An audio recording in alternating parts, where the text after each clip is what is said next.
Hello, everyone. Welcome back to Speak Up Sis. This is our 31 days of everyday women refusing to be silent.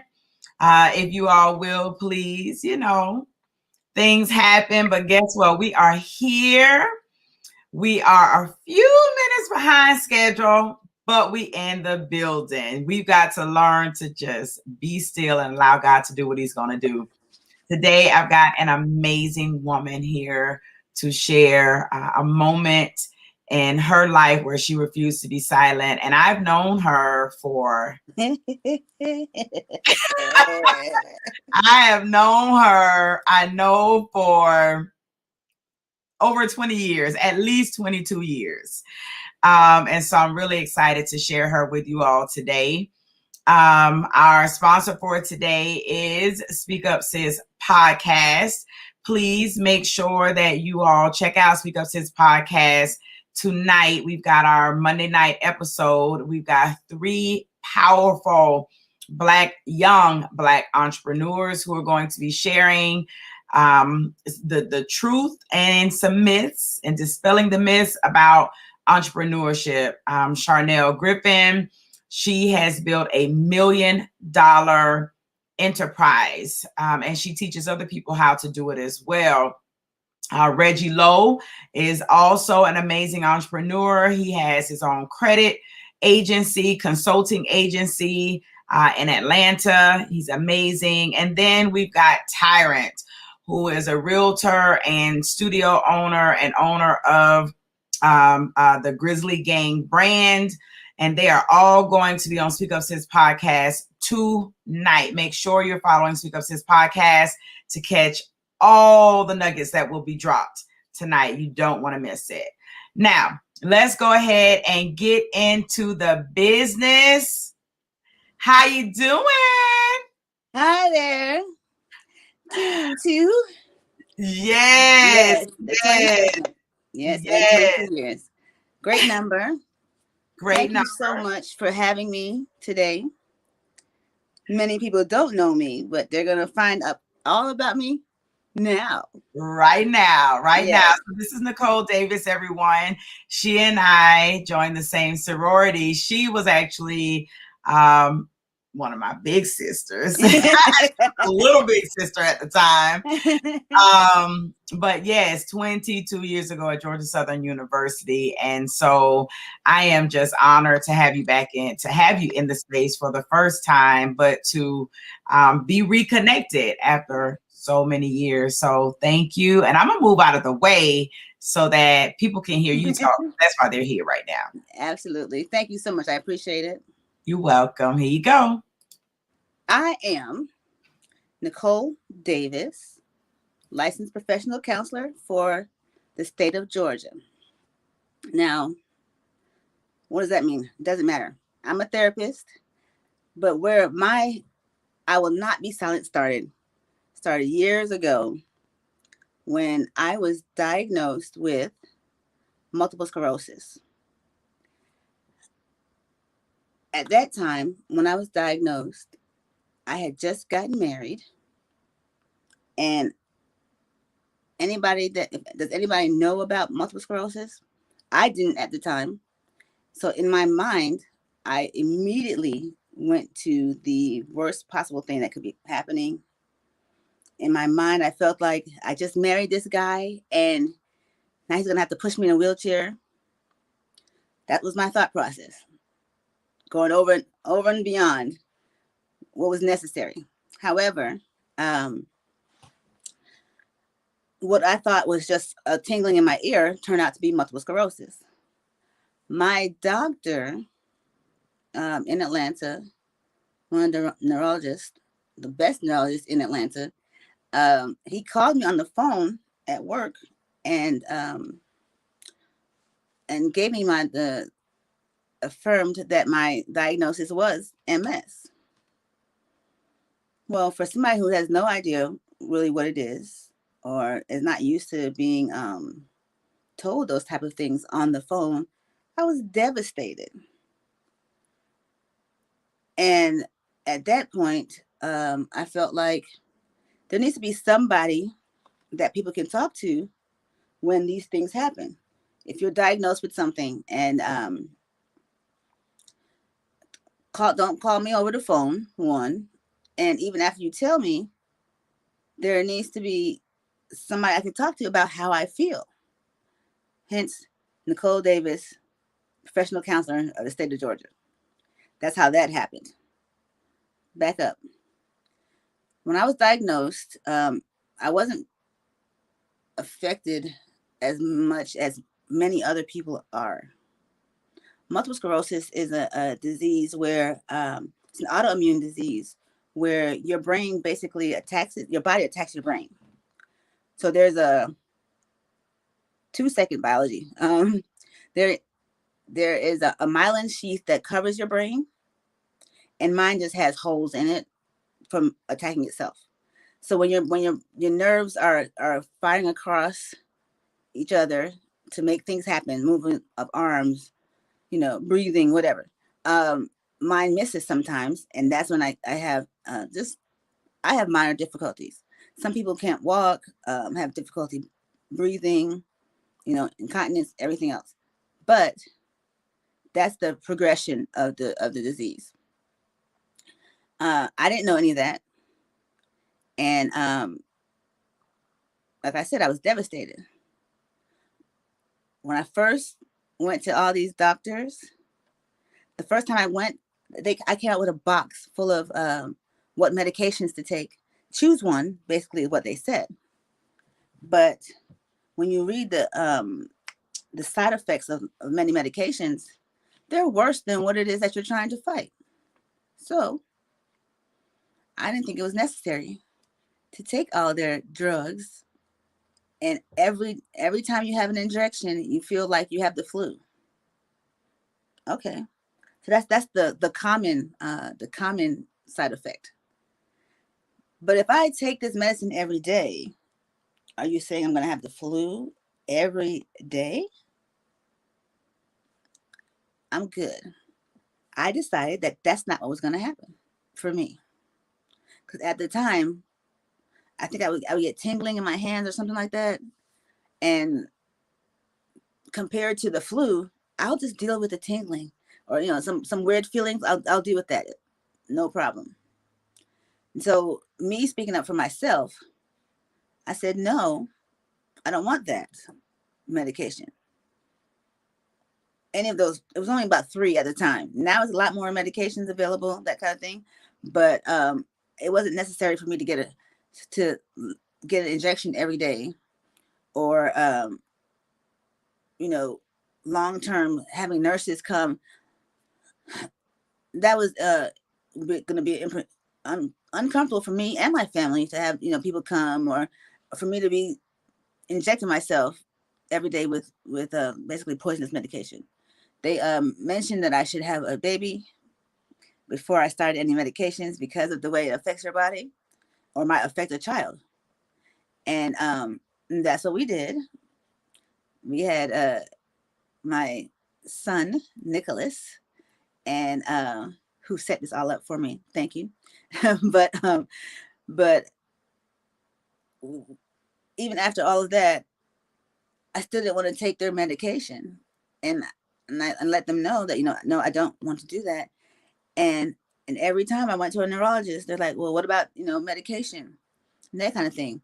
I guess for me, it was easier for me to deal with how I was feeling than to deal with how I was feeling plus medication and whatever effects that had on me as well. My So this happened prior to my son's birth, who is now 16, and I just recently started having to take medication, and I get infusions every 6 months. But that was so I was able to make it 14 years without their medication. My neurologist told me, one of the more recent ones, that I saved myself $1 million by not starting the medication when they first asked me to start it. So speaking up for myself, save me some money, save my health, I'm sure, because this medication I take now, it's an infusion. So you sit there kind of like chemo, but it's not chemo.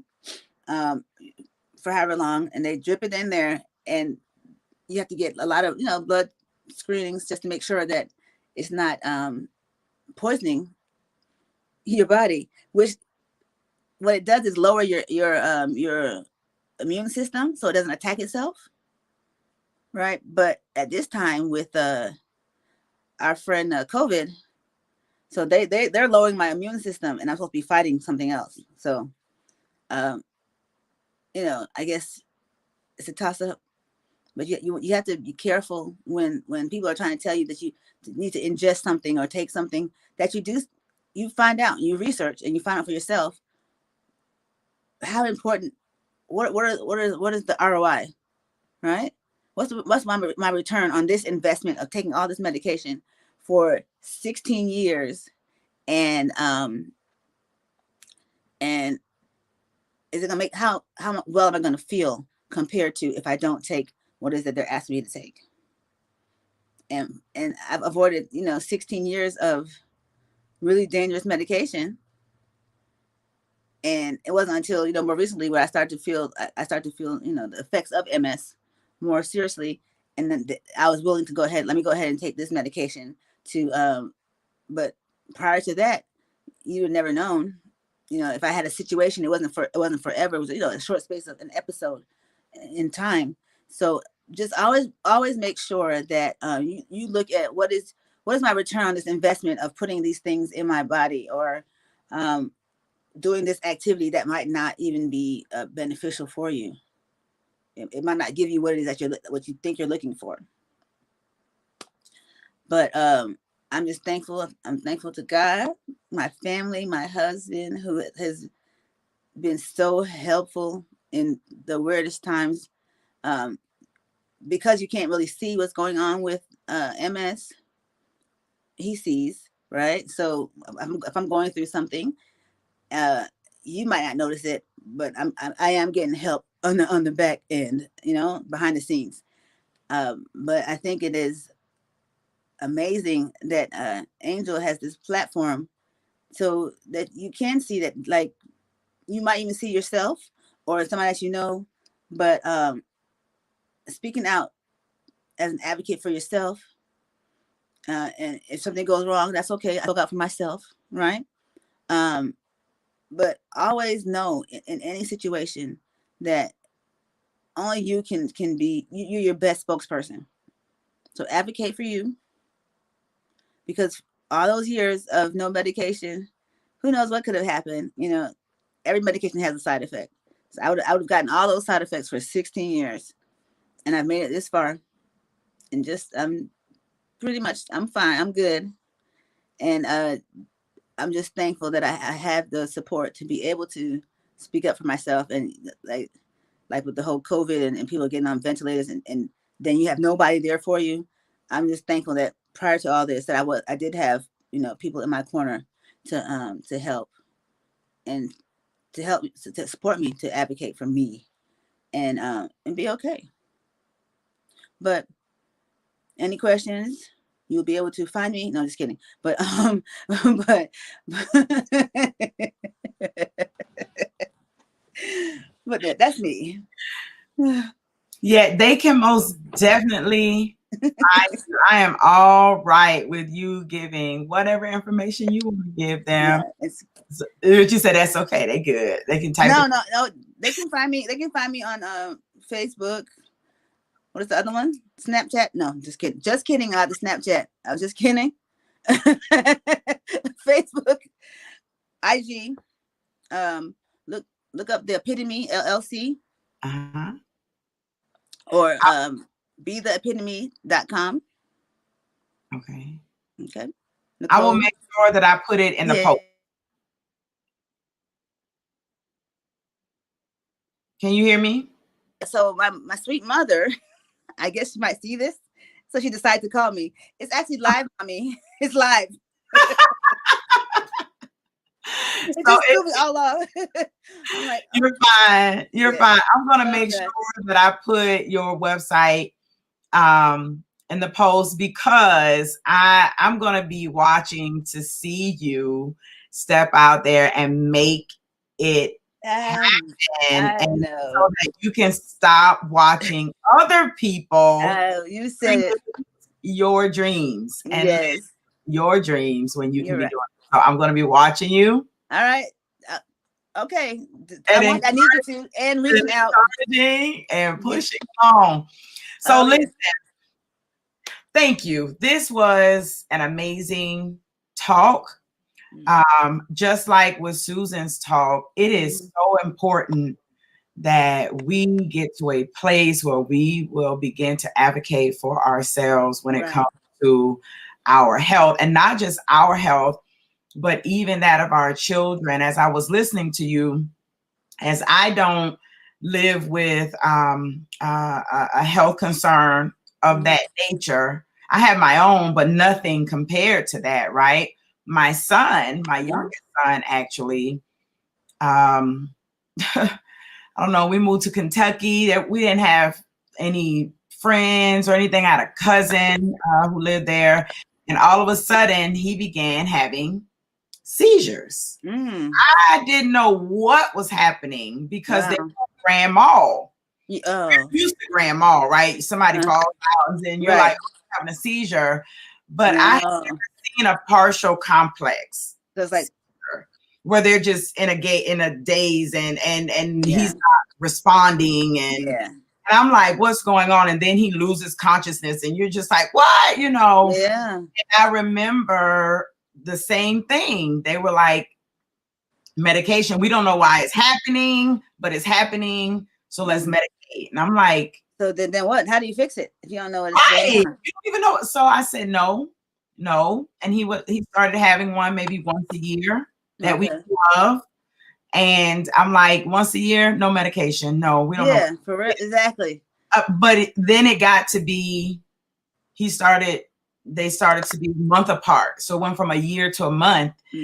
And like you said, an amazing healthcare professional actually took the time to explain what was happening to his brain, took the time to explain what the medications were, what the options were, why we should pick one, and why it needed to be done right then. And when I got an understanding that, something that I could understand and process, I understood this is time.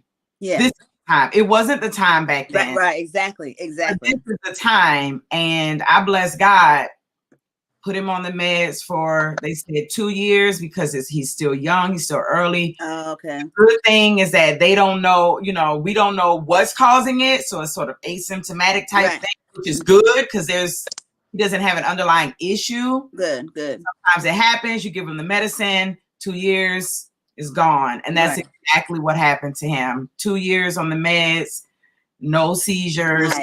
Then, but had I went ahead years prior said, oh, just put him on whatever they were going to put him on. No knowledge. Yep. You never know. So I am so happy you spoke up today. Yeah.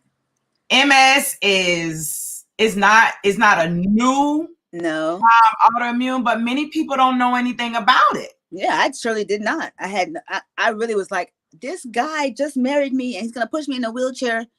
I have never had to use a wheelchair or a walker as of anything like that yet. So and we've been married 17 years. And it's like, man, speak up for yourself. Yes. It is no telling what could have, what those medications could have done to my body anyway. It's still meds, it's not like it's fruit, Okay. So, can we say you have a choice, people? You have a choice. I think sometimes when we're dealing with doctors, the way it's presented. Oh yeah, like this is what you gotta do. This is the fact. You gotta do it. Yeah, not an option. Yeah. Yeah. I had an option on. Here's the box. Pick which one you want. Pick. Nah, I'm good. I mean, and now there's so many MS medications. Like I see the commercials, and I was on one that they gave me. I think I probably took it twice. Like I get bottles of it, right? I took it twice, because of what the commercial, the commercial said about that you might get a brain infection. Oh. And I was like, no, I'm not going to purposely do that to myself. Right. So, excuse me. So it's kind of like, you'd be surprised where you get information from. Doesn't have to be the professional. I'm like, I see what they say when they say ask your medical professional about our drug. Yeah, I'll ask them. Like, what are they talking about? A brain infection. No, thank you. If it gets to be bad, fine. But right now, I'm okay.